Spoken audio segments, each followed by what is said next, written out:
tantrumnya Uma itu bisa bikin aku seluka apa, akulah yang punya kendali untuk diriku sendiri. Sekarang aku sih kayak gitu. Di situ aku merasa sangat berdosa gitu, karena tapi kalau aku dulu tuh kayak deg-degan banget gitu kan, takut dimarahin. papaku itu most of my life dia absent. Dia ada tapi seperti tidak ada.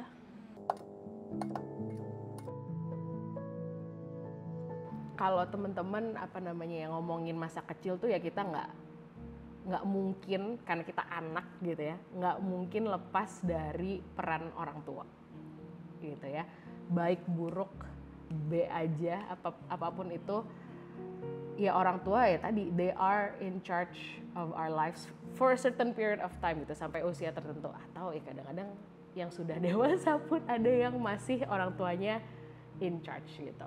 Jadi ya jadi pengen kenalan juga sih sedikit banyak sama orang tuanya teman-teman gitu. Ibuku sangat gitu deh, lebih sering membandingkan aku dengan anak orang lain. Tapi aku sudah sembuh sekarang. Maksudnya ini kita cerita fakta aja ya, bahwa aku yang seperti ini lahir dari orang tua yang seperti itu. Gitu. She's very friendly towards others. Sangat sayang keponakan. Tapi sama anak sendiri kayak tentara. Tuntutannya lebih tinggi gitu ya Kak. Jadi kadang WhatsApp, Tasya tolong dong Mbak ini lagi nggak sekolah nih anaknya, kirimin duit gitu. Tasya tolong dong Mbak ini lagi ini, ponakannya pokoknya hidupnya adalah ponakannya. So I decided to set boundaries and alhamdulillah setelah melewati proses yang panjang dan sangat menyakitkan dan cukup traumatis, alhamdulillah sekarang udah berubah. Tapi mungkin aku bisa bilang juga aku sudah merendahkan ekspektasi aku ya. Kalau dulu aku kayak, wah Uma baik banget, mungkin dia nggak akan tantrum lagi nih. Oh ternyata tantrum lagi besoknya gitu. Kalau sekarang kayak, ya udah ini mau tantrum nggak tantrum terserah. Itu urusan Uma dengan pribadi Uma gitu. Kalau akulah yang punya batasan ini. Tantrumnya Uma itu bisa bikin aku seluka apa, akulah yang punya kendali untuk diriku sendiri. Sekarang aku sih kayak gitu. Tapi intinya sekarang udah baik-baik aja. Kalau waktu ya teman-teman, aku merasa perlu share ini karena banyak quote bilang time heals all wounds. I don't agree. Masalahnya kita harus bandingin sama luka fisik nih biar lebih jelas kenapa aku nggak setuju sama time heals all wounds gitu. Ada luka ringan, ada luka berat, ada luka jatuh dengkul scrape gitu ya, itu emang seminggu didiemin juga kering selesai, ntar hilang, bahkan bisa jadi nggak ada bekasnya sama sekali gitu. Tapi ada luka bakar loh, luka bakar tuh kalau didiemin infeksi loh, luka bakar dalam bisa sampai kalau nggak diapa-apain, udahlah biarin aja tunggu sembuh, nggak bakal sembuh, malah bakal makin parah gitu. Jadi jangan temen-temen gitu ya, jangan hanya bersandar pada waktu gitu. Memang hal-hal butuh waktu untuk berubah, tapi jangan terus berarti ya udah tunggu waktu aja, nggak usah aku diem aja, nggak usah ngapa-ngapain gitu ya. Don't do this alone, I will say. Healing journey itu jangan dilakukan sendiri. Nggak ada yang nyuruh sendiri juga kok gitu. Buat orang-orang yang rasa aku bisa melakukannya sendiri gitu ya. Emang ada yang nyuruh sendiri gitu, kayak nggak ada kok manual bahwa healing journey itu harus dilakukan sendiri. Aku justru akan stress bahwa emphasize gitu ya, bahwa healing journey itu butuh temen gitu, entah itu tadi ya support system, professional help, itu kan temen menjalani proses healing itu gitu. Kita sambil campur, tadi aku masih mau mengenal your parents gitu ya berarti sekalian juga pasti kebahas ya, is there any dampaknya atau bukan dampak sih, influence, mungkin itu bahasa yang lebih enak ya, influence-nya orang tua ke dirimu gitu yang saat ini gitu.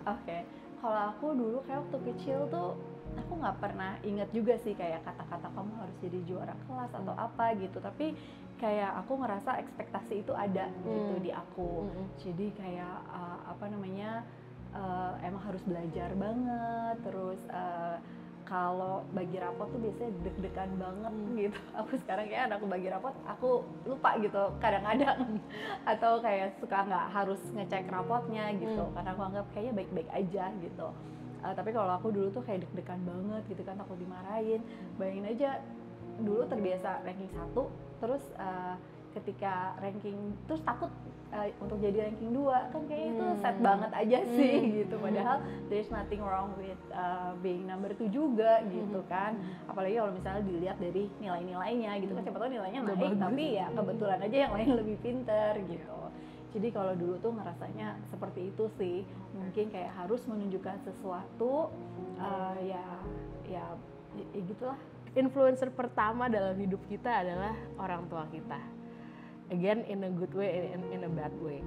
If it's good, I would say ya mari kita ulangi saja gitu kan ya. Kalau itu hal yang baik, kita ulang ke diri kita, ulang ke anak kita kalau kita berkeluarga gitu. Tapi kalau yang enggak, ya jangan gitu. Jika perlu minta maaf pada anak, minta maaf lah gitu kalau udah terlanjur melakukan sesuatu gitu kan ya. Karena ya permintaan maaf itu sangat precious sih menurut aku gitu. Atau ya tadi kesadaran bahwa oh, aku ada salahnya, aku nggak sempurna. I think itu penting banget buat kita juga sebagai orang-orang yang terluka, pengen denger itu sebenarnya gitu kan ya.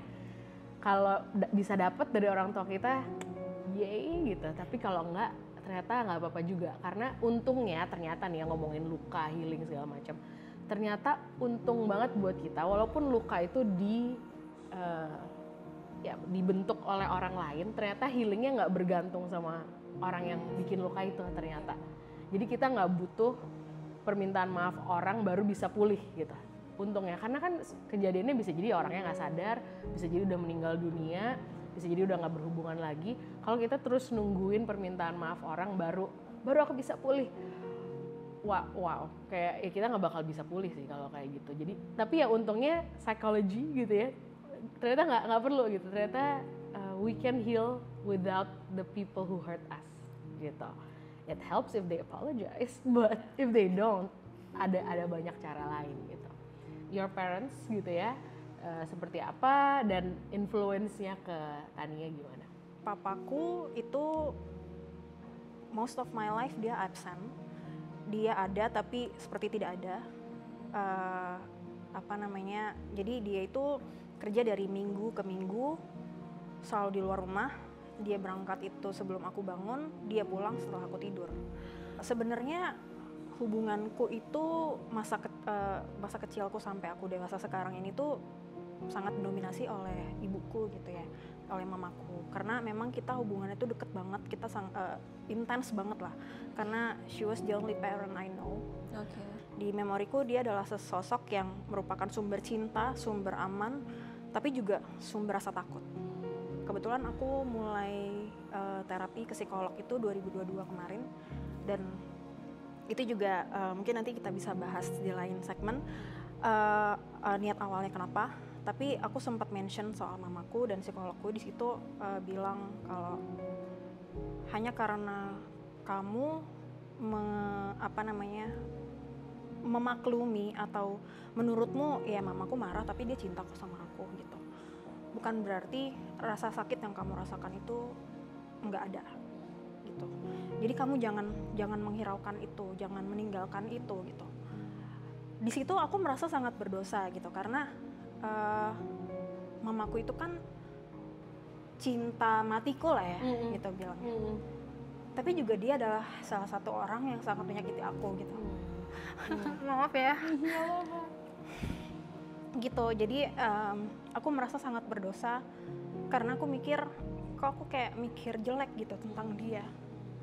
Aku mikir gitu, dan mama itu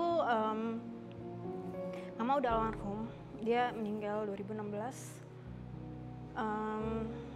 Ya kurang lebih kayak gitu sih, mostly verbal marahnya, tapi beberapa kali juga dia pernah nampar aku. Dan ada satu kemarahan dia yang aku jujur belum bisa maafkan sampai sekarang, dan aku juga merasa berdosa karena itu. Itu waktu aku SMA, jadi aku nggak tinggal sama papaku waktu itu. Aku pulang ke rumah karena aku baru latihan band di sekolah. Karena besoknya aku mau lomba gitu. Jadi mama kan sangat strict ya soal kamu mau kemana harus izin. Kalau misalnya nggak jelas nggak boleh pergi gitu. Jadi pada saat itu dia bilang, aku udah bilang kalau kayaknya aku bakal pulang agak malam gitu jam 8. Bener jam 8 aku sampai rumah itu dia marah. Dia bilang, dari mana kamu gitu. Aku kan udah bilang sama aku latihan band gitu. Karena besok aku mau tampil, aku lomba. Aku udah bilang sama mama gitu kan. Terus dia bilang, ngapain latihan band sampai jam segini? Gitu. Pokoknya marah lah dia. Terus dia bilang, kamu pulang jam segini mau jadi perempuan apa? Mau jadi perempuan gak bener kamu? Gitu kan. Ya kata-katanya lebih kasar dari itu, tapi di situ juga dia bilang dia menyamakan aku sama papaku pada saat itu. Thank you for sharing. Must not be easy, gitu ya. Not easy at all. To go through all that gitu. Dan abis itu sekarang emang nyebelinnya trauma atau luka itu bukan salah kita, orang lain yang nyakitin kita, tapi sekarang kita yang bertanggung jawab memulihkan gitu ya. Maksudnya ya kita yang mesti do something ya counseling kah, ya set boundaries dan segala macam. PR, jadi punya PR gitu kan ya. But aku bisa ngelihatnya, you know what, tadi itu, now the power is with me then, kalau gitu. Walaupun dia atau mereka yang nyakitin gitu ya, tapi aku yang punya power buat memproses ini gitu. Nggak bergantung sama mereka, bukan nggak perlu bantuan siapa-siapa, bukan, tapi ini aku yang berhak dan berkuasa menentukan nih aku mau pulih dari ini atau enggak, aku mau jalanin prosesnya atau enggak gitu. Luka-luka yang kita bawa dari kecil kalau tidak dipulihkan akan terus kita bawa sampai dewasa dan bahkan bisa membuat kita melukai orang lain. Eventually she will turn out just fine. Walaupun tanpa ayah dan tanpa ibu. Sedangkan anak itu kan juga berhak bersuara, anak itu kan juga berhak disayang, anak juga berhak mendapatkan permintaan maaf, permohonan maaf gitu.